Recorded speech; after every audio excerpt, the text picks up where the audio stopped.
వారు అందించే జ్ఞానం సాధారణంగా శారీరక ఆరోగ్యానికి పరిమితం. ఆధ్యాత్మిక జ్ఞానం సంపూర్ణమైనది. మీ శారీరక ఆరోగ్యం, మీ మానసిక నైతిక ఆరోగ్యం, మీ ఆధ్యాత్మిక ఆరోగ్యం అన్నిటినీ దృష్టిలో పెట్టుకుంటుంది ఆధ్యాత్మిక జ్ఞానం. భౌతిక పరంగా వారు చెప్పేది నిజమే. ఇక్కడ చెప్పేది భౌతికంగా, నైతికంగా, ఆధ్యాత్మికంగా కూడా మంచిది.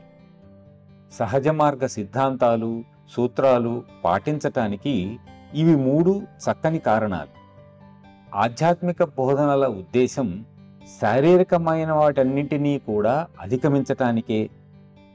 కొన్ని భౌతిక జీవితానికి మంచివి కావచ్చు, కానీ అవి ఆధ్యాత్మిక జీవితానికి మంచివి కాకపోవచ్చు. సుఖము, వైభవము, భోగలాలసం వంటివి. ఈ విలాస అనుభవం అంతా మీలో ఎక్కడో ఒక అవశేషాన్ని, ఒక ముద్రను మిగులుస్తుంది.